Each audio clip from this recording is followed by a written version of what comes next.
하나님의 말씀, 먼저 요한복음 3장 5절에서 8절을 읽겠습니다. 예수께서 대답하시되 진실로 진실로 내게 이르노니 사람이 물과 성령으로 나지 아니하면 하나님 나라에 들어갈 수 없느니라. 육으로 난 것은 육이요 성령으로 난 것은 영이니 내가 네게 거듭나야 하겠다 하는 말을 기이 여기지 말라. 바람이 임으로 불며 내가 그 소리를 들어도 어디서 오며 어디로 가는지 알지 못하나니 성령으로 난 사람은 다 이러하니라. 그 다음에 11장 25절이요. 예수께서 가라사대 때 나는 부활이요 생명이니 나를 믿는 자는 죽어도 살겠고 무릇 살아서 나를 믿는 자는 영원히 죽지 아니하리니 이것을 내가 믿느냐. 그 다음 요한복음 6장 54절 내 살을 먹고 내 피를 마시는 자는 영생을 가졌고 마지막 날에 내가 그를 다시 살리리니 내 살은 참된 양식이요 내 피는 참된 음료로다. 내 살을 먹고 내 피를 마시는 자는 내 안에 거하고 나도 그 안에 거하나니 살아계신 아버지께서 나를 보내심에 내가 아버지로 인하여 사는 것 같이 나를 먹는 그 사람도 나로 인하여 살리라. 기도하겠습니다. 거룩하신 하나님 아버지, 저희들의 믿음 없음을 불쌍히 여겨주시고 충만한 믿음 허락하여 주시옵소서. 세상은 몹시 분요합니다. 그럴수록 우리가 인생의 의미를 생각하고 우리가 하는 것 중에서 가장 중요한 일이 참마음으로 하나님 앞에 서며 하나님 앞에 거짓이 없는 신앙이 오니 그 길을 가게 인도하여 주시옵소서. 오늘 부활과 영생에 대해서 배우는 셋째 시간입니다. 오늘은 특히 생명의 의미와 거듭남의 의미를 배우도록 하겠습니다. 긍휼히 여겨주시고 인도하여 주시옵소서. 많은 사람들이 기독교 환경이 있는 이 땅에서도 믿음을 얻지 못하고 멸망하는 길로 가고 있습니다.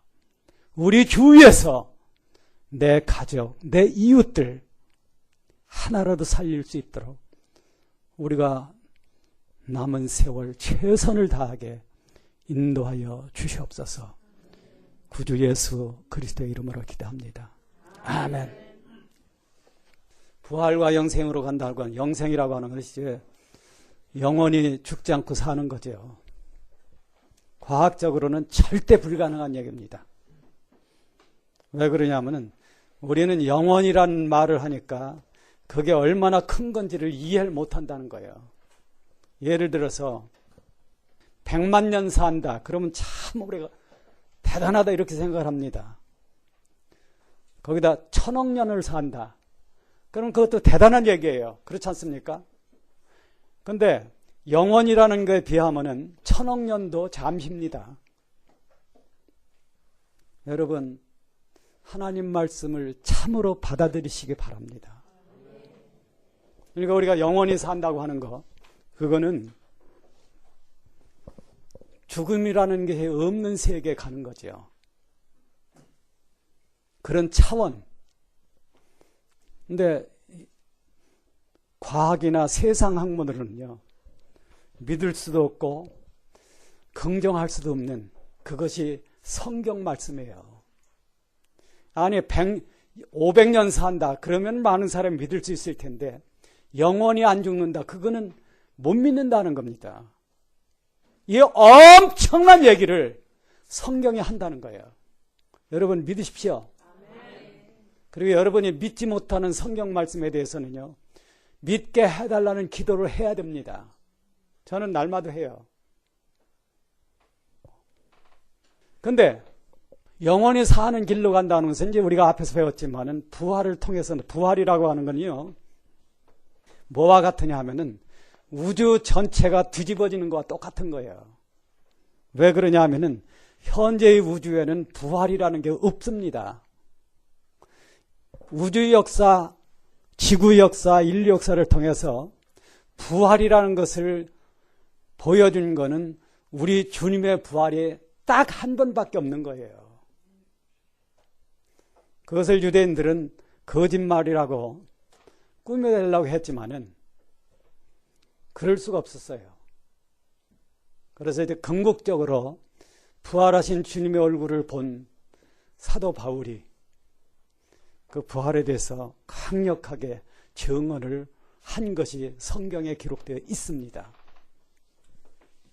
그런데 이제 그 부활로 가기 위해서는 뭐가 필요하냐 하면은 생명이라는 게 뭔가 하는 것을 생각해야 돼. 그래서 오늘은 이제 생명에 대해서 배우고 그 다음에 거듭남에 대해서 배울 겁니다. 왜 그러냐면 거듭남이라고 하는 문제를 자기 나름대로 얼버무리고 많은 그러한 교단, 그러한 교인, 그러한 교회가 많이 있다는 거예요. 그럼 너는 잘 믿는다는 뜻이냐? 그런 얘기하는 게 아니에요. 어찌하든지 우리는 성서가 얘기하는 이러한 의미에 대해서 분명히 알고 분명히 그 길을 가야 된다는 거예요.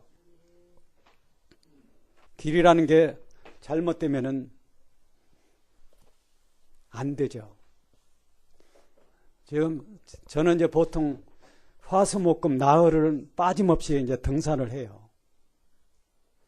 요즘은 절에 가다가 절까지 가서 내려오면서 그 산으로 올라갔어. 등산을 할 때 제일 그래도 좀 시원한 게 뭐냐 하면은 산 정상까지 가는 거예요. 왜 그러냐 하면은 그렇게 될 때는 그 너머를 볼 수 있다는 겁니다. 우리 인간이라고 하는 것은 고개를 넘는데 상당한 희망을 가져요. 그걸 넘으면 어떤 세계가 나올까? 여러분, 우리가 인생을 살면서 가장 관심 있는 것은 죽음 저편에 어떤 세계가 있을까? 그 문제죠. 죽음 저편에 어떤 세계가 있느냐 하는 것에 대한 정답은 딱 하나입니다. 자, 지금까지 많은 사람이 살았지만은 죽었다가 다시 살아나서 죽음 저편의 얘기를 한 사람들이 주님 말고는 절대 없습니다. 어떤 사람은 죽었을 때 가본 얘기를 하는 사람들이 있어요. 뭐 스웨덴 몰이라든가 우리나라 사람도 뭐 죽어서 누굴 만났던 이런 얘기하는데 그거는 성서처럼 받아들이면 절대 안 되는 얘기야. 무슨 얘기인지 압니까? 비몽사몽간에 꿈꾼 것도 죽었을 때 봤다 이렇게 꾸며 얘기할 수 있고 그런 것을 받아들이면 안 되는 것이 그런 거에 대한 하나님의 답은 성경으로 마감됐다는 거예요. 요한계시록 22장 끝나고 나서 어느 개인에게 하나님이 그런 것을 가르쳐 주지 않습니다. 그런데 꿈에 본 천국, 뭐 죽음에서 본 천국 이런 얘기를 하는 사람들이 많거든요. 그거는 참고사항은 될는지 몰라도 믿음의 대상은 안 됩니다. 성경에 써 있는 것만 믿으라는 거예요. 아시죠? 그게 가장 안전해. 근간에 우리나라에는 이단들이 그렇게 아주 활개를 칠 수가 없어. 이단 사설을 갖다가 신문 전면 광고를 몇 장씩 내는 한 군데서만 그런 거예요. 제가 본 건 벌써 그것만 해도 3군데예요. 그거를 보면은 명백한 거짓말이 써 있어요, 그게. 지난 수요일 날 거기에 대해서 이제 저희가 줄을 쳐가지고 이게 거짓말이 왜 거짓말인지 성경에서 찾으라는 걸 해뒀더니 아이고 그거 뭐하러 합니까 하는 아마 어려운 것 같아요, 그게. 그러나 어떤 신앙적인 행위가 틀린 거면 고치면 됩니다. 그러나 역사는 어떤 역사냐면요. 여러분 이거 분명히 이걸 이해하셔야 돼요. 이게 우리가 성경을 큰 그림으로 보면요. 역사는 그리스도의 사역과 적그리스도의 사역이 싸우는 역사입니다. 여러분 이거 아셔야 돼요. 그러니까 그리스도가 하는 역사를 반대해서 적그리스도가 반대 의향을 이게 이제 마지막 7년 대환란에 가서는 이게 극도에 이르죠.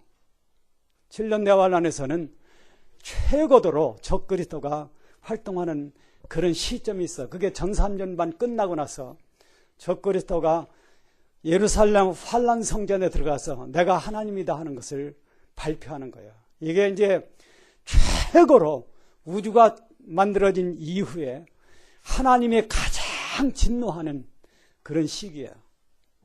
이것을 진노의 때라고 하는 겁니다. 그런데 이단 사설의 말을 믿으면요, 신앙을 조금 잘못하는 그런 게 아니야. 이단 사설의 말을 믿으면은 적그리스도 계열로 분류되는 거예요. 이게 요한계시록 즉 7년 대화란 때 가면은 이게 음녀로 분류됩니다. 음녀는 그리스도를 믿다가 적그리스도를 따라가는 것. 이게 음녀예요. 여러분 그러지 마십시오. 그런데 성경 공부를 안 하니까 이 적그리스도 계열이 주장하는 거에 대해서 그게 맞는 건지 틀리는 건지 모호하다는 거예요. 그래서 지난 수요일 날 그거 받으신 분들은 어려워도, 많이 어려운 분은 제가 칼국수 한 그릇씩 사드릴 테니까 꼭 공부를 해서 왜 틀렸는지를 성경으로 찾으세요. 그래야 내 주위에서 적그리스도 계열로 분류되는 사람들을 건질 수 있습니다. 그러니까 우리가 참 이러한 상황에서 정말 끝까지 바로 간다는 것은 그게 쉬운 게 아니에요. 옛날 제가 영어를 배운 선생님이 있었는데 이분이 6.25 때 육군 소위였어요. 그래서 이제 이분이 어디 가서 이제 붙들렸느냐 하면은 강원도 형성에서 중공군한테 붙들렸어요. 중공군한테 붙들리면 도망칠 기회가 있지만은 인민군한테 붙들리면 도망칠 기회가 없어. 왜 그런지 아세요? 중공군은 붙들어놓고 너 따라와 하고 데리고 가는데 인민군은 손을 뒤로 묶어가지고 끌고 간다는 거예요. 6.25 때 공보 좀 했다는 사람 8만 3천 명이 인민군에게 끌려갔습니다. 근데 이 양반 얘기가 뭐냐 하면은 탈출하려고 중공군 보초가 있는데 마루 밑으로 기어들어갔다는 거예요. 저 보초가 들어가면은 도망쳐야지 하고 밤에 도망을 쳐야 되는데 날이 새도 이 사람들이 안 떠나더라는 겁니다. 그래서 이제 그 마루 밑에 있다가 하루 낮을 또 지나고서 저녁이 돼서 이제 탈출을 했어요. 그래서 밤중에 이제 밤새껏 도망을 쳐 내려온 겁니다. 강원도 형성 아시죠? 아세요? 근데 밤새껏 도망쳐나서 아침에 보니까 그 자리더라는 거예요. 왜 그 자리냐 하면은 산 하나를 뺑뺑 돌면서 그게 자기 생각에는 남쪽으로 간다고 생각하는 겁니다. 신앙이 이럴 수 있어. 몇십 년 믿었는데 하나도 앞으로 간 게 없는 거예요. 그러니까 신앙의 본질이 뭐다 하는 것을 우리가 분명히 이해해야 됩니다. 생명에는요 여러 가지가 있어요. 하나는 생물로서의 생명, 이건 과학이 얘기하는 거죠. 과학이 이걸 얘기할 때도 정확히 이거다고 얘기를 못해. 생명에 대한 정확한 정의는 이 세상에 없습니다. 그걸 정의할 수가 없어. 예를 들어서 자 우선 이제 생물학적 생명이라는 것은 하나님이 만드신 프로그램입니다. 그 프로그램이 DNA라고 하는 거예요. DNA라고 하는 것은 산소, 수소, 탄소, 질소 네 개를 가지고 그걸 글자로 삼아서 조합을 시켜놨는데 이거는 분명히 무생물입니다. 산소, 탄소 이런 것들은. 그런데 그걸 조합을 해놨는데 어떻게 무생물이 생명의 역할을 하느냐? 그거는 과학도 찾을 수가 없어요. 여기에 이제 좀 똑똑하다는 사람들이 무슨 얘기를 하면 생기론이다. DNA가 있어도 이것을 생명으로 활성화하는 것은 어떤 영적 존재다. 자, 여러분 한번 보십시다. 삼일체 하나님이죠. 그렇죠? 삼일체 하나님에서 성부 하나님은 만물을 창조하신 하나님입니다. 믿으시죠? 성자 하나님은 여러분 가장 진실된 하나님 말씀이에요. 이것이. 한 번만 따라하십시오. 이 세상에서 하나님 말씀만이 참이다. 믿으세요?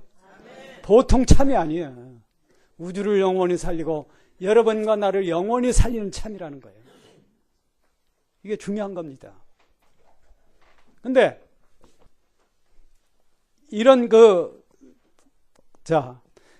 성자 하나님은 뭘 하느냐면 성부 하나님은 만물을 우주를 창조하신 주인이십니다. 그렇죠? 성자 하나님은 아버지가 창조한 이 우주를 통일시키는 거예요. 뭐로? 아버지 뜻 안으로. 그리고 성령 하나님은 만물을 살게 하는 하나님입니다. 이게 성경 말씀이에요. 그런데 DNA가 어떻게 생명 역할을 하는지 과학은 몰라.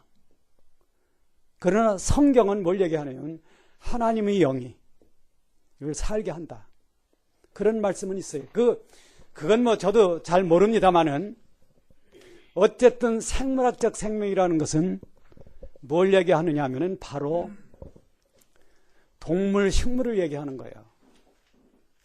그런데 인간의 생명은 생물학적 생명이지만은 생물학적 생명과 아주 다르다는 겁니다. 믿으십니까? 과학은 절대 이 얘기를 할 수 없어. 왜? 이거는 실험을 할 수 있는 게 아니에요. 그러나 성서는 이거를 말씀한다는 거예요. 인간의 생명은 생물학적 생명이지만 우리 몸은 생물학적 생명이죠. 그러나 인간에게는 뭐가 있냐면 영혼이라는 게 있어서 이것은 생물학적 생명과 전혀 다른 생명이다 하는 거예요. 여러분 나눠드린 그 교재에다가 제일 첫 번째 거에 보면은요, 뭐가 있느냐 하면은 인간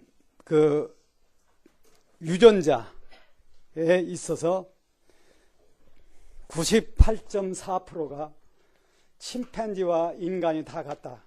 이건 제가 하는 얘기가 아니에요. 김관진 교수가 쓴 그 생명의 신학이라는 책에서 제가 따온 얘기입니다. 98.4%가 침팬지, 그러니까 인간과 그 유인원이라고 얘기할 수 있는 침팬지와 인간이 같다는 거예요. 그러면 침팬지와 인간이 DNA가 다른 게 몇 프로일까요?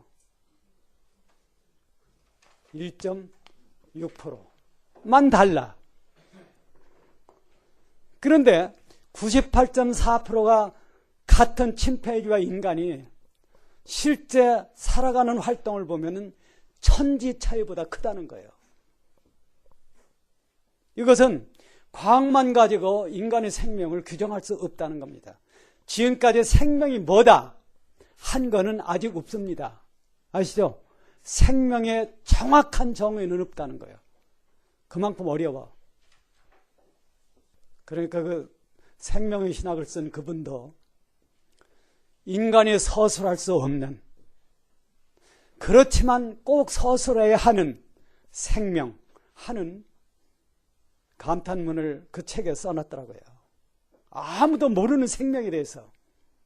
왜 생명을 모르느냐 하면은 첫째 복잡하고 두 번째 과학으로 실험을 할 수가 없다 하는 거예요. 그 생명 자체를. 그 다음에 신학이 얘기하는, 성경이 얘기하는 생명과 과학이 얘기하는 생명 사이에는 천지 차이의 어떤 견해차도 있다는 겁니다. 그것이 어디서 나오느냐 하면 인간의 생명이에요.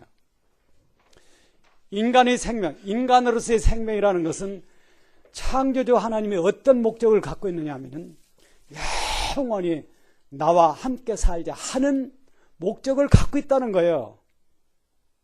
그러니까 우리가 믿는 거죠. 여러분과 내가 이 세상에서 할 수 있는 일은 별로 없습니다. 믿으십니까? 여러분 착각하면 안 돼요. 인간이 뭐 하면 굉장한 것 같지만은 세월이 지나면 다 덧없이 사라지는 것이 그런 겁니다.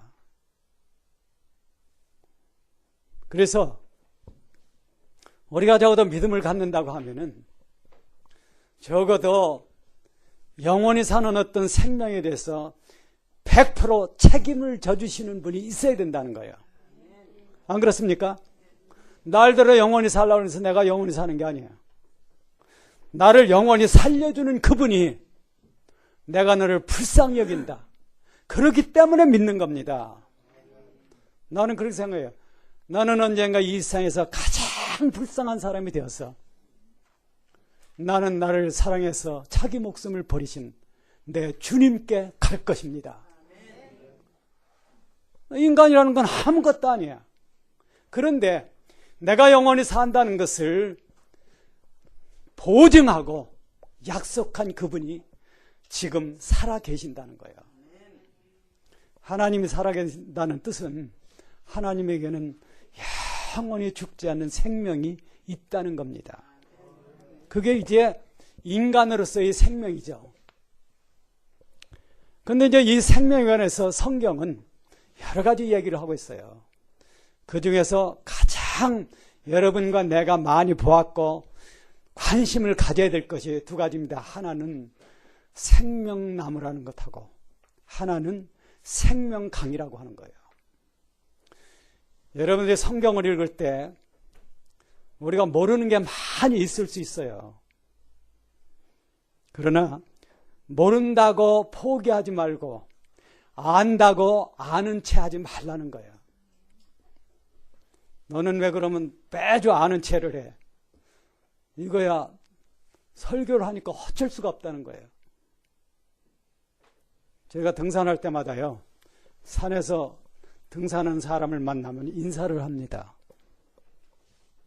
인사를 안 하고 지나치는 것보다 인사를 하는 것이 훨씬 분위기를 좋게 만들어요. 그래서 뭐 10사람 만나면 10사람 다한테 인사를 합니다. 누가 먼저 해야 돼? 여러분 진짜 할 겁니다. 할 겁니까? 저게 사람을 보고도 어른을 보고도 인사를 안 해. 그렇게 되면 그 사람은 천국 갈 자격이 없는 거예요. 왜 그러냐면은 너희는 이 마음을 품으라. 근본 그리스도 예수의 마음이니 그는 근본 하나님의 본태시나 하나님과 동등될 것으로 여기지 아니하시고 자기를 어떻게 했어? 낮췄어. 비웠어. 여러분도 여러분 자신을 비우시기 바랍니다. 낮추지 않고는 절대 영원히 살 수 없어요. 그래서 인사를 합니다. 안녕하세요. 인사도 좀 큰 소리로 기분 좋게 안녕하십니까? 그 다음에 뭘 해야 될까요? 우리 양 목사님하고 밥을 먹을 때는 기분이 엄청 좋아. 그런 인사 참 잘해요. 이야, 맛있게 만들었는데 맛있겠는데 이런 소리. 그 소리를 듣고 나면 진짜 나도 맛있어.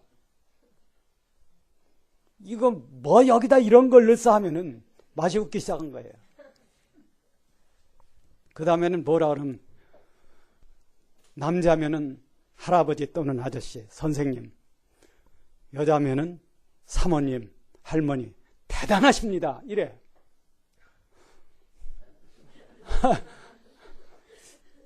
너 거짓말하는.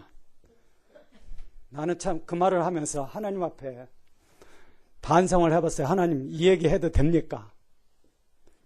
남을 기분 좋게 하는 얘기는 하라고 해요. 대단하십니다. 왜 등산하는 거 대단하죠? 안 하고 집에서 뭉기적거리는 사람보단 대단하죠.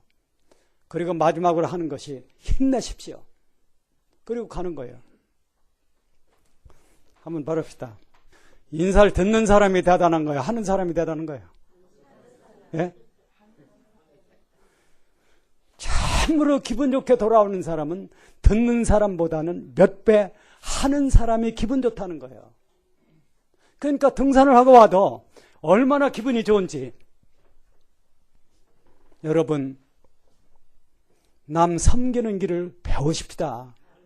나를 낮추는 것이 그리스도인의 본분이에요. 안 그러면 하나님을 만날 수 없다는 겁니다. 바로 여기서 중요한 것이 뭐냐면 생명나무죠. 여러분, 생명나무, 생명과가 뭐예요? 생명과가 뭘까요? 생명과는, 성경의 생명과라는 것은 내가 먹으면 내가 영원히 사는 거야. 아시죠? 한번 따라 하십시오. 생명과는 먹으면 영원히 살게 하는 과일이다. 그게 누구야? 성경에 그 말이 어디 있어? 예? 그 말이 성경에 어디 있어? 오늘 내드린 교재 본문 제일 밑에 제일 밑에 읽은 거 그렇잖아요. 그러니까 성경을 금방 읽고도 자, 내 살을 먹고 내 피를 마시는 자는 영생을 갖고 마지막 날에 내가 그를 다시 살리리니 내 살은 참된 양식이요 내 살은 참된 음료로다. 내 살을 먹고 내 피를 마시는 자는 내 안에 거하고 나도 그 안에 거하나니. 이거 참 결정적인 말씀이죠. 그렇잖아요. 자, 영원히 산다는 것은 그리스도 안에 있어요. 여러분이 그리스도 안에서 여러분 자신을 발견하는 게 참된 신앙입니다. 그런데 내가 그리스도 안에 있으려면은 여기 보니까 조건이 딱 하나가 지금 나왔어. 그리스도의 살과 그리스도의 피를 먹어야 돼. 이걸 안 하면은 죄사함 받았다고 큰 소리 쳐도 그게 별게 아니라는 거예요. 죄사함 받으면 거듭났다. 그 말은 기분 좋은 얘기죠. 그런데 성경은 절대 그렇게만 얘기하지 않는다는 거예요. 그러니까 성경에 써 있는 대로 믿어야 된다. 맞죠? 안 하면은 그날에 큰 코 닥친다 하는 거예요. 내 살을 먹고 내 피를 마신 자는 내 안에 거하고 나도 그 안에 거하나니. 이건 결정적인 하나님 말씀입니다. 근데 죄사함 받았다고 거듭났다고 하고서 그리스도의 살과 피를 먹지 않은 사람은 언젠가 큰 코 닥친다는 거예요. 큰 코 닥치는 거 괜찮아요? 제 1차적으로 큰 코 닥치는 게 휴가하는 날 못 간다는 거예요. 자, 이게 생명과예요.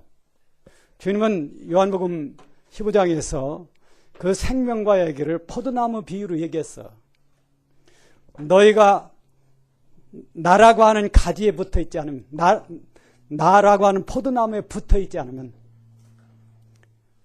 아무도 열매를 맺을 수 없다. 열매를 맺을 수 없으면 무슨 뜻이에요? 열매를 못 맺는 게 뭐 한다는 거예요?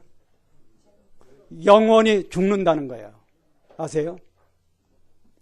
여러분의 신앙이 열매를 맺지 못하면 영원히 죽는다는 겁니다. 열매가 뭐예요? 포도나무에서는 무슨 열매가 엽니까? 포도나무 열매. 그렇죠? 여러분의 삶에서 열매가 맺혀져야 돼. 여러분이 가진 생명의 열매가, 여러분이 가진 생명이 뭐예요? DNA 생명 말고, 자, 기독교인의 생명이 뭡니까? 예수 그리스도야. 그게 어디 써 있느냐면 요한복음 1장에 그 안에 생명이 있어. 이게 영생이죠.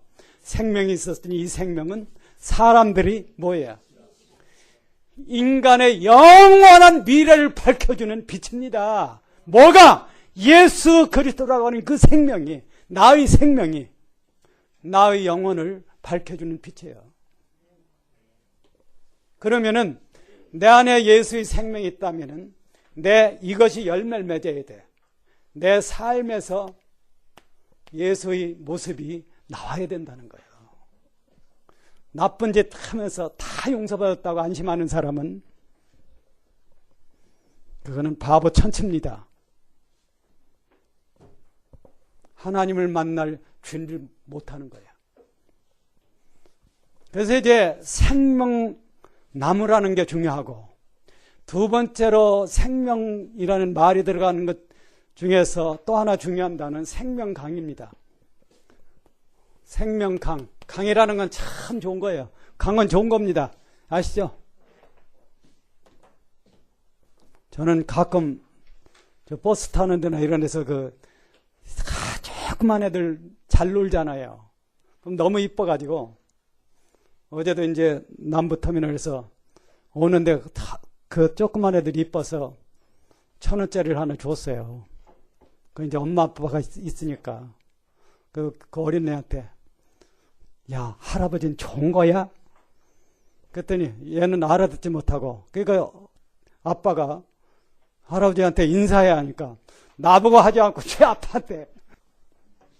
여러분, 강의라는 거는 참 좋은 겁니다. 난 그래서 애들한테 그래, 할아버지는 좋은 거다. 어떤 분에게는 목사님은 좋은 거야. 왜? 기독교인은 정말 언제 봐도 참 좋은 사람이야. 그래야 그게 열매죠. 저거 싸가지 없어. 이러면은 누가 이 정말 영원히 사는 이 귀한 복음을 전하느냐 하는 거예요. 그러기 위해서 기독교인은 손해보는 인생을 살아야 됩니다. 그렇게 할 겁니까? 그냥 10원 가지고 따지면서 그 따져봐도 남는 게 없다는 거예요. 좀 너그러워지십시다. 그래서 손해보는 인생을 살아야 돼. 그렇게 할 겁니까? 절대 손해 안 봐 이러면 그 인생은 헛되게 끝나고 말아요. 손해봐도 괜찮아. 왜 그럴까요? 왜 그래? 예? 예! 손해봐도 괜찮은 거는요, 그걸 몇 배로 갚아주시는 분이 나를 지켜보고 계신다는 거예요. 그러니까 마음 놓고 손해보라는 겁니다. 양보하고. 여러분 주위에서, 마을에서 만나는 분에게 먼저 인사하십시오. 어린애한테도 하라는 거예요. 나보다 나이 적어도 하라는 거예요. 내가 먼저. 그리스도인은 그렇게 손해보는 인생을 살아야 됩니다. 생명강이라는 게 얼마나 중요하냐면, 이건 이제 물론 여러분이 성경을 읽을 때 상징으로 써 있는 게 많다는 걸 알아야 돼요. 요한계시록에서 7인, 7나팔, 7대접, 이 세 개는 실제예요. 실제. 그 중간에 써 있는 내용은 영적 의미를 전달하기 위한 상징으로 써 있는 게 많아. 여러분, 요새 이단들이 우려먹는 것 중에 제일 많이 먹는 게 14만 4천이에요. 구원받는, 영생에 가는 사람이 14만 4천밖에 없으면은 교회 가봐야 쓸데없어. 안 그렇습니까? 왜? 14만 4천은 벌써 옛날에 찼을 거야. 더구나 어떤 사람은 그 지파에 들어간다, 그게. 그러니까 한국에도 보니까 어떤 사람들이 자기들을 베드로 지파 이러더라고요. 그 누가 그렇게 이름을 붙여줬어? 자화자찬하는 믿음, 멸망합니다. 그거는 적그리스도 계열이라는 거예요. 생명강은이 어디서 흐르느냐 하면은, 가로, 세로, 높이가 똑같은 게 두 가지가 있어요. 믿으십니까? 하나는 가로, 세로, 높이, 이건 부피가 되는 거죠. 이게 정육면체고, 하나는. 또 하나는 뭐예요? 사각뿔. 가로, 세로, 밑은 같지만 높이만 같은 거. 이것이 예루살렘 성이에요. 생명강은 어디서 흐르느냐 하면은 예루살렘 성에 임하신 하나님의 보좌로부터 흐릅니다. 영원히 흐르는 강이에요. 생명의 강이에요. 이것이 뭔지 우리는 정확히 모릅니다. 그러나 이것은 무한 축복의 하나님의 약속이에요. 그 강가에 생명나무가 있어요. 지금은 예수 그리스도가 여러분과 나의 생명입니다. 믿으십니까? 예수는 나의 생명. 한번 따라합시다. 예수는 나의 영생. 다른 게 없어요. 기독교 신앙은 한마디로 단축을 하면요, 예수야. 자, 기독교가 무슨 뜻이에요? 기독교. 이게 무슨 뜻이야? 그리스도교. 예. 형님 이따 맛있는 거 많이 드십시오. 대단하십니다. 왜 그리스도교라고 할까? 하나님의 교라고 안 하고. 여러분, 왜 그리스도교라고 합니까? 예? 하나님의 교가 훌륭해요? 더 좋아요? 그리스도교가 더 좋아요? 어째서? 성부 하나님이 위에 계신데 하나님의 교가 더 나은 거 아니에요? 여러분, 왜 그리스도교라고 하느냐? 유대인들은 유일신 하나님을 믿었어요. 그런데 오늘날 교회가 기독교라고 부르는 이유는 삼위일체 하나님이 예수 그리스도 안에서 삼위일체로 역사하셨다는 겁니다. 이것은 그리스도교라고 하는, 기독교라고 하는 것은 삼위일체 하나님의 신앙이다. 그런 의미가 있고, 바로 예수 그리스도가 믿는 사람들에게서는 최종의 답이라는 거예요. 근데 어떤 사람들은 하나님의 교회, 이것이 훨씬 훌륭하다고 주장해. 그건 거짓말이고 잘못 생각하는 거예요. 기독교라고 하는 것은, 여러분, 삼일차라는 것이 입증됐다고 하는 것은 그리스도의 십자가의 죽음에서 나온 거예요. 그러니까 우리가 사도신경을 보더라도 성부 하나님에 대해서는 한 줄이에요. 성령 하나님에 대해서도 짧은 한 줄이에요. 성령을 믿사오며 요거거든요. 나머지는 전부 성자 그리스도, 성자 하나님에 대한 얘기예요.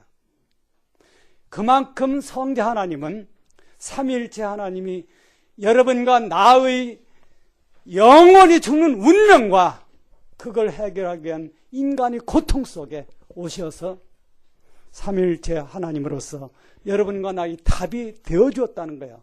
그래서 삼위일체 하나님께서는 그리스도라는 이름을 여러분이 영원히 간직하기를 원하십니다. 그래서 이름을 기독교라고 하는 거예요. 기독이라는 것은 그리스도를 한문으로 쓸 때 기독이라고 하는 거예요. 그러니까 기독교나 그리스도의 교나 같은 얘기죠. 나는 참 새하늘 새 땅에서 생명강 보기를 원합니다. 여러분에게 기도할 거는 주님 사모하는 마음 달라고 기도하십시오. 사람이 누구를 사랑하면은 제일 먼저 나타나는 감정이 보고 싶은 거예요. 아시죠? 인민군이 보고 싶다면 어떻게 돼? 죽는 거예요. 그건. 전쟁 때는요, 인민군들은 그렇게 술술 잘 써. 한 연합원이 하얀 길을 들고 올라옵니다. 그러니까 우리는 호에서 총을 쏠 수가 없어. 항복한다고 백기를 들었으니까. 한 10발짝 앞에 와서는 그 사람들은 납작 엎드리고 뒤에서 수십 명이 따발총을 쏘니 실제 그런 이들이 많이 있었어요. 그러나 나는 여러분들이 주님 보고 싶기를 원합니다. 그게 순수한 신앙이에요. 그래서 언젠가 생명강이 흐르는 그 세계에서 주님을 만난다고 하는 것, 그것이 우리의 희망이죠. 영원히 산다는 것은 소망이고 주님을 만난다고 하는 것은 밝은 희망이죠. 자, 그 다음에 영생으로 가는 생명. 여기에 대해서는 여러분 그 교재에다가 좀 써놨어요. 이 외에도 쓸 것이 지금 이 생명만 하더라도 한 5장은 더 써야 됩니다. 근데 너무 힘들어서 그렇게 못했어. 언젠가 참 우리는 참 이런 생명에 대해서도 충만히 할 수 있는 그런 날이 오기를 바랍니다. 생명에는 옛 생명과 새 생명이 있어요. 믿으시죠? 안 믿으면 기독교 신앙은 유야무야하게 돼버려요. 옛 생명이 무슨 생명이에요?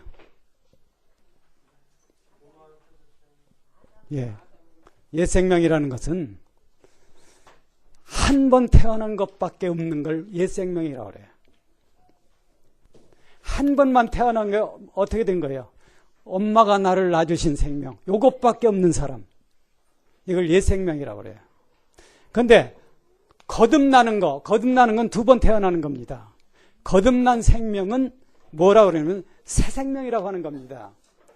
자, 한번 이제 따라하세요. 새 생명은 영원히 산다. 이 옛 생명은 유한한 생명이야. 유한. 한계가 있다는 거예요. 그 사람에게 허락된 시간이 끝나면은 죽어서 무덤으로 가는 것. 이게 이제 옛 생명이죠. 근데 새 생명이라고 하는 거는요, 이거는 어디로 가느냐 하면은 무한 생명으로 간다는 거예요. 무한 생명. 영원히 살되 한없이 사는 것. 여러분 원하시죠? 믿고 붙드세요. 실제 있으니까. 영원히 사는 것. 그런데 무한히 사는 생명, 이것을 새 생명이라고 그래요. 새 생명이라는 게 뭘까요, 그럼? 새 생명이 뭐예요? 예? 내 안에 오신 예수요. 그걸 새 생명이라고 해요. 예수 그리스도는, 이제 다음 주는요, 예수 그리스도에 대한 꼭 알아야 될 내용을 배울 겁니다. 근데, 자, 하나님 안에 영원히 죽지 않은 생명이 있어요. 하나님은 생명보다 말할 수 없이 크신 분입니다. 믿으시죠? 생명을 영생을 빼면 하나님 푹 쓰러진다. 그런 게 아니야. 하나님 안에 뭐하는 생명인데 이것이 영원한 생명이에요. 이 영원한 생명이 뭐가 됐느냐 하면은 하나님의 아들이 된 거예요. 독생자가 된 거예요. 너 그거 거짓말 아니야? 요한일서를 한번 읽어보세요. 요한일서 있잖아요. 이 생명이 뭘 했느냐 하면은 우주를 창조할 때 하나님의 말씀이 되셨고 인간을 구원하기 위해서 인격을 구원하는 것은 말씀만 가지고 한대. 아세요? 우주 창조는 말씀만 가지고 되지만은 인간을 구원하는 것은 말씀만 가지고 한대. 그 생명 자신이 여러분과 나의 형상을 가지고 이 세상에 와야만 됩니다. 그러면은 뭐가 되냐면 하나님을 볼 수 있어. 하나님을 보는 단 하나의 방법이 예수 그리스도를 보는 거예요. 믿으십니까? 네. 세상 어디를 가도 우주 끝까지 가더라도 여러분 눈으로 하나님을 볼 수 없습니다. 주님이 그런 말씀하셨어요. 나를 본 자는 누굴 봤어? 믿으십시오. 그러니까 주님을 믿고 알고 만난다는 게 얼마나 귀하다는 것을 믿어야 됩니다. 그러니까 나를 본 자는 아버지를 본다. 왜 그러냐면은 이 하나님 안에 있는 영원한 생명이 성육신에서 여러분과 내 앞에 나타나셨다는 거예요. 그분을 보는 사람은 영원히 살아. 그러니까 새 생명이라고 하는 것은 예수 그리스도가 믿음으로 말미암아 내 안에 생명이 되어 주신 것. 이 생명이 새 생명이고 무한 생명이에요. 그 생명 때문에 나는 무한히 살 수 있다는 겁니다. 자, 이제 여기서 뭘 우리가 배워야 되냐 하면은 고린도전서 15장 뭐가 있느냐 하면은 아담 안에서 이게 22절인가? 22절 맞죠? 네. 아담 안에서 모든 사람이 어떻게 돼? 죽은 것 같이 그리스도 안에서 모든 사람이 삶을 얻으리라. 여기 보니까 옛 생명과 새 생명 얘기가 나와요. 왜 그러냐면 새 생명이라는 것은 영원히 죽지 않은 생명이니까. 근데 성경은 뭘 얘기하면 옛 생명을 누구 이름으로 얘기하느냐 하면 아담 이름으로 얘기해. 아담 안에서 모든 사람이 죽어. 그렇죠. 왜냐하면 아담은 옛 생명이기 때문에 그렇다는 거예요. 자, 이제 여기서 문제가 생기는데, 그러면 아담은 원래 창조될 때 하나님의 형상입니다. 그렇죠. 맞아요, 틀려요? 맞아. 이거 틀린다 그러면 말이 아니죠. 아담도 하나님의 형상이고 그리스도도 하나님의 형상이야. 그리스도가 하나님의 형상이라는 것은 어디에 있느냐 하면은 히브리서 1장 3절에 있어요. 그런데 왜 똑같이 하나님의 형상인데 아담 안에서는 모든 사람이 죽고 아담이라는 하나님의 형상 안에서는 모든 사람이 죽고 그리스도라는 하나님의 형상 안에서는 모든 사람이 사느냐 그거예요. 어째서? 한번 따라 하십시오. 어째서? 그리스도인은요, 어째서를 꼭 해야 돼. 반드시 여러분의 어떤 의문이나 주장하는 것에 대한 답이 성경에 있어야 한다는 거예요. 왜? 성경은 유일하게 하나님 말씀이기 때문에. 근데 어째서 아담 안에서는 다 죽을까요? 아담이 가졌던 하나님의 형상이 무슨 형상이야? 예. 김자매님도 맛있게 드세요. 이거는 기능이야, 기능. 기능이라는 것은 지정의입니다. 아는 것, 정을 느끼는 것, 그 다음에 결정을 하는 것. 이건 인간으로서의 기능이죠. 근데 그 기능만 가지고 있으면 영원히 죽는다는 거예요. 왜 그러냐 하면은 예수 그리스도는 하나님의 형상이지만 이거는 뭐예요? 무슨 형상? 예? 본질이에요, 본질. 본질이라는 게 뭐냐면요, 하나님의 성품의 본질입니다. 그래서 베드로후서 1장에 보면은 기독교 신앙이라는 것이 신의 성품에 참여하는 거예요. 영원히 우리가 신의 성품에 영원히 참여하면은 영원 세계에서 어떻게 살까요? 하나님의 뜻대로, 하나님의 모습으로. 이것 때문에 구원이 필요한 거예요. 그런 사람들만 하나님은 영원히 살린다는 거예요. 하나님의 뜻대로 살 사람만 영원히 살린다는 겁니다.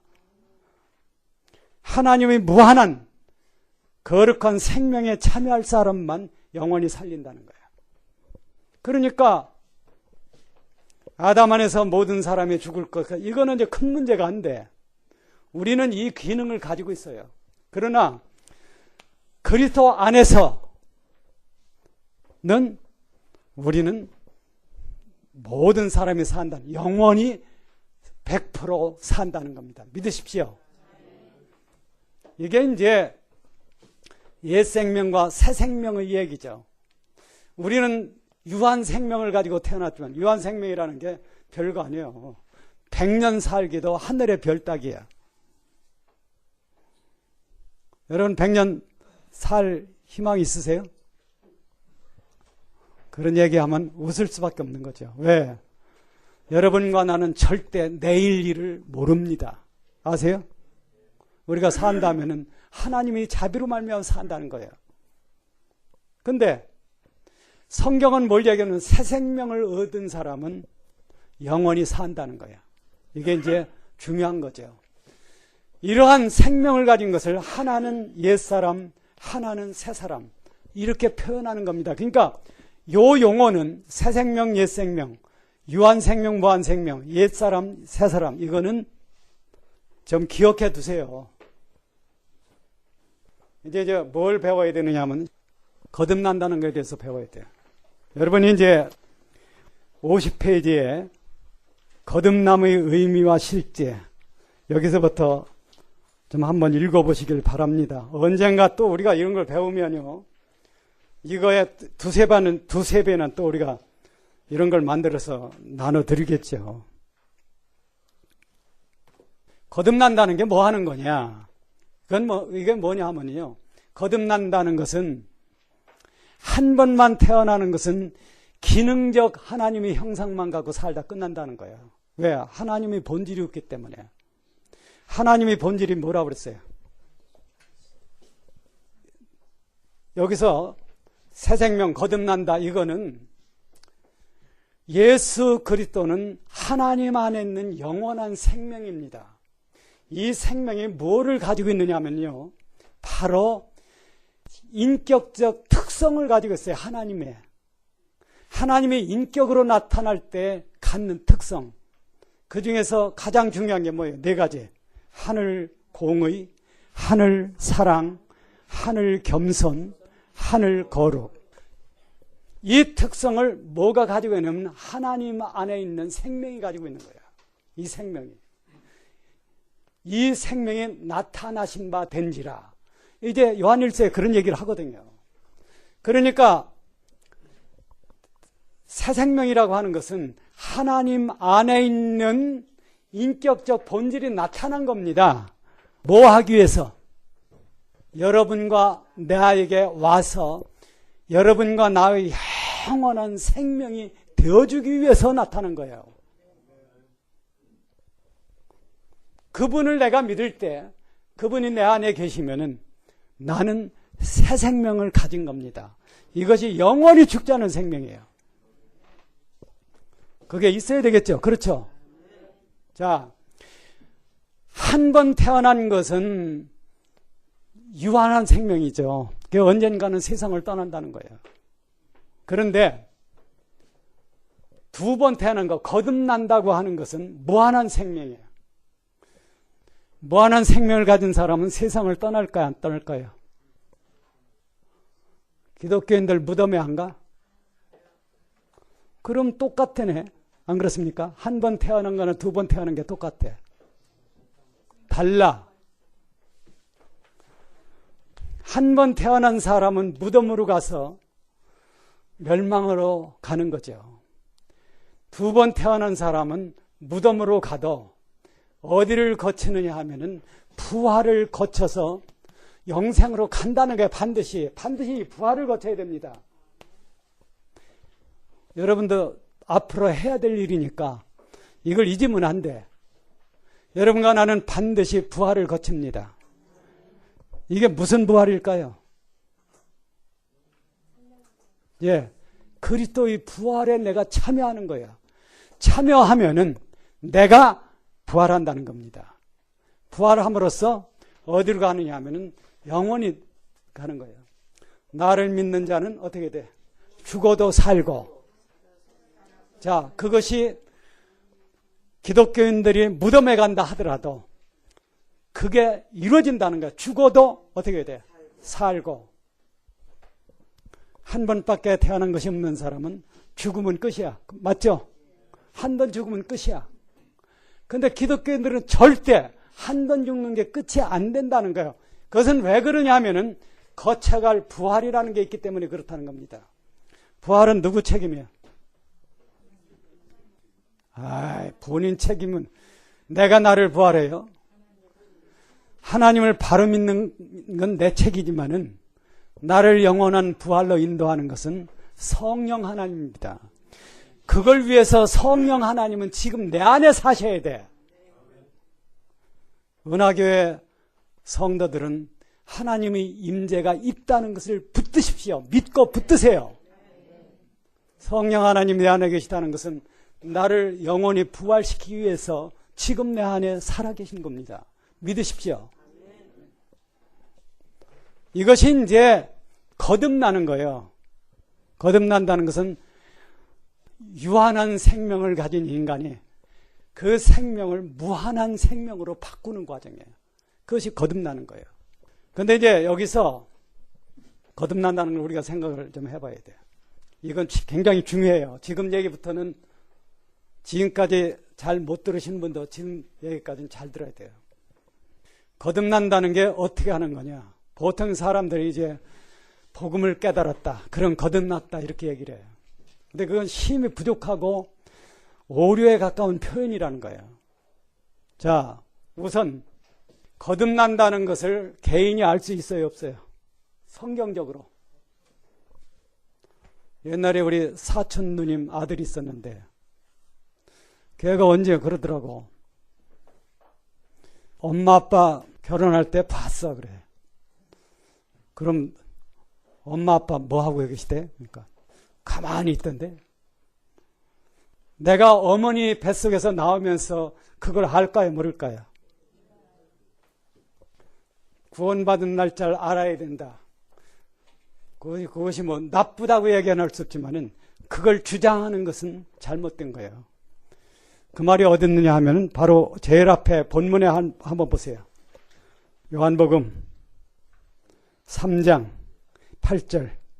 바람이 임의로 불매 내가 그 소리를 들어도 어디서 오며 어디로 갔는지 알지 못하느니 성령으로 난 사람은 한 사람도 빼지 말고 않고 그렇다는 거예요.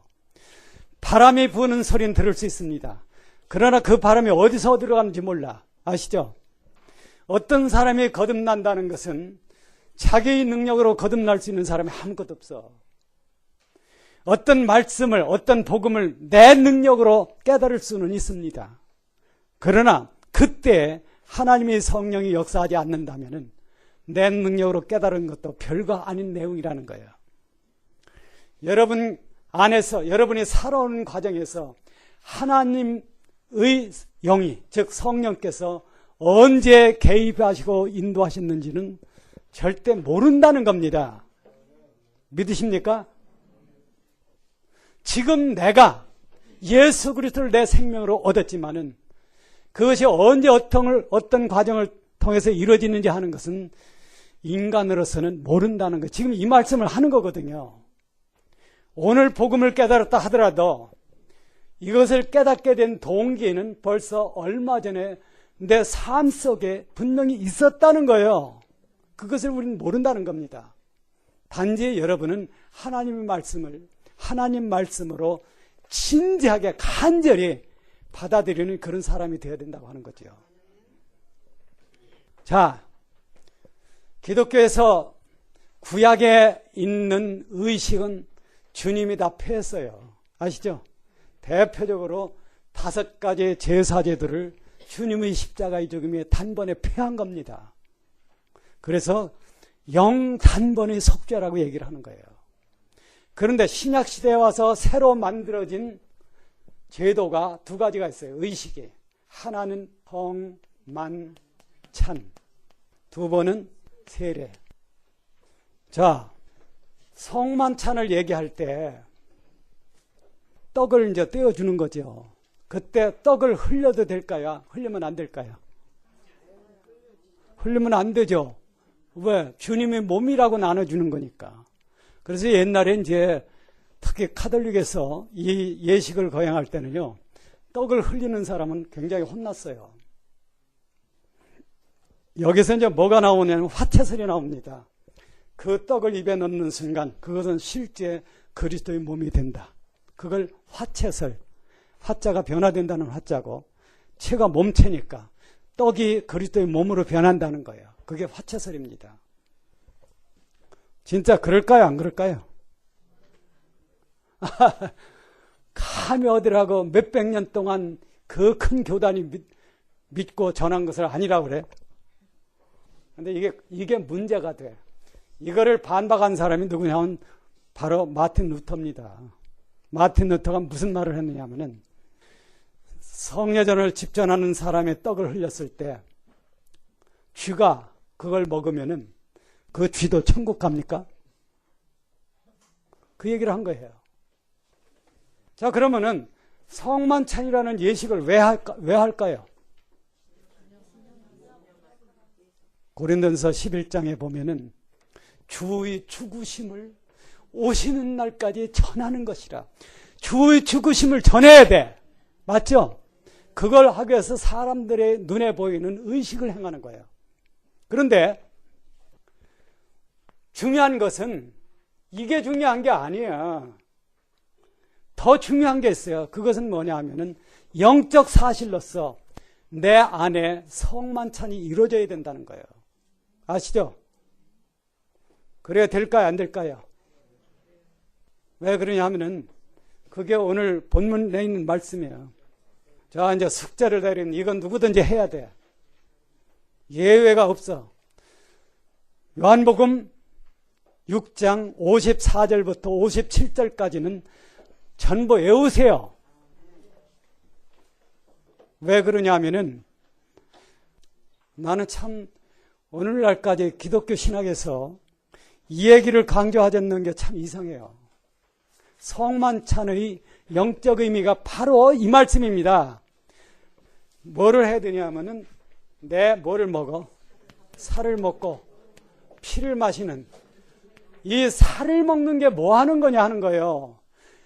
떡을 만들어서 그걸 떼 먹는 게 진짜 살을 먹는 것일까? 안 그렇습니까? 이거는 잘못된 생각이에요. 주님의 살을 먹는 것은 주님이 걸어가신 삶을 나의 삶으로 먹는 거예요. 받아들이는 거예요. 그러면은 피를 먹는다는 것은 이 두 가지입니다. 하나는 주님의 삶을 내 삶으로 받아들이고, 하나는 주님의 죽으심을 나의 죽음으로 받아들이는 겁니다. 그렇게 하면은 여기 이제 결론이 뭐가 되느냐 하면은 내 살을 먹고 내 피를 마신 자는, 자 56절 뭐예요?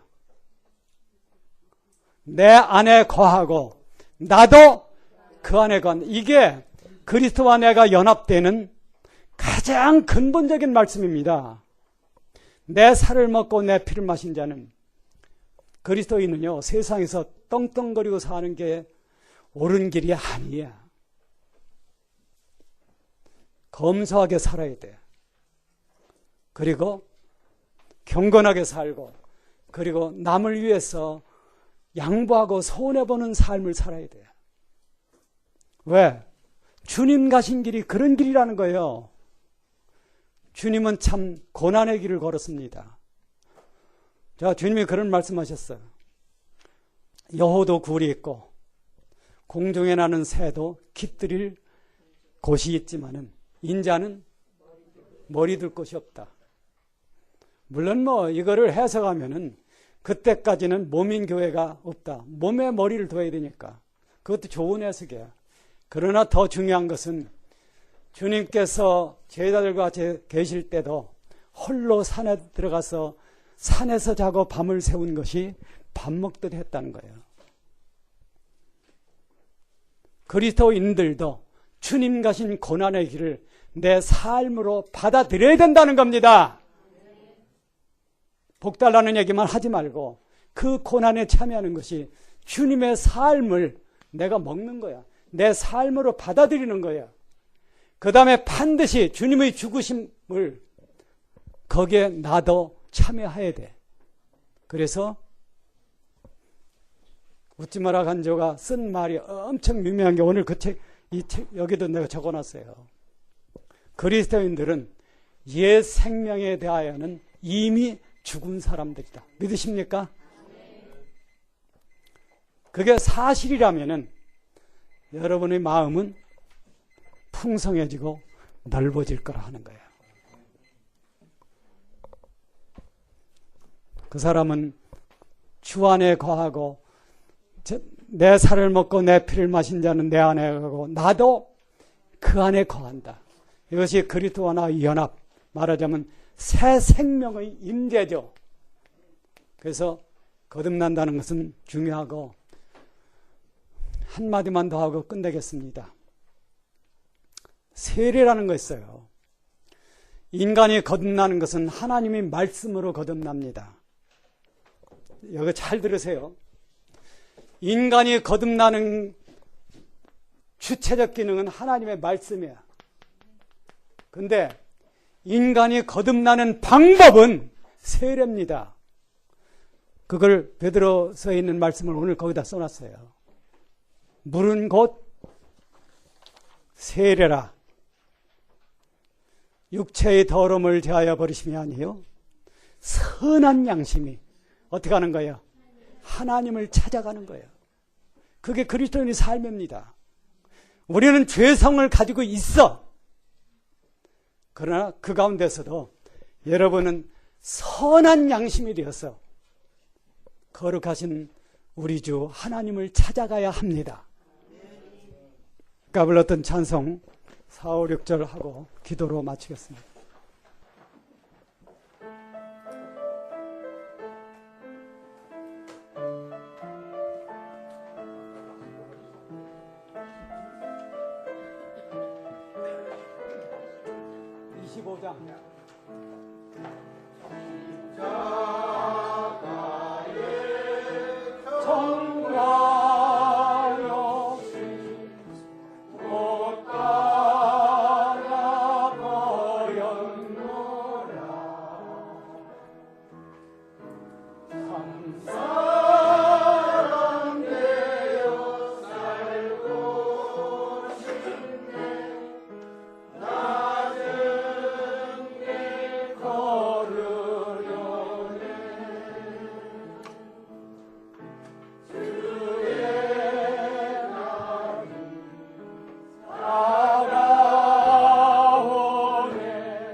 하나님 아버지, 저희들을 불쌍히 여겨주시고 믿음 없음을 고쳐 주시옵소서. 주님만이 내 생명이라는 귀한 사실을 굳게 붙들게 인도하여 주시옵소서. 이 나라 지켜주시고 주님 오시는 날까지 신앙의 자유가 있는 세계로 붙들어 주시기를 아버지께 간구합니다. 지금은 우리 구주 예수 그리스도의 은혜와 성부 하나님의 무한하신 자비와 성령 하나님의 진리에 대한 감화 감동하심이 이 자리에 고 계신 모든 분들, CD와 테이프와 인터넷을 통하여 말씀을 함께 나누는 모든 분들 위해 지금부터 영원히 함께하기를 축원하옵나이다. 아멘.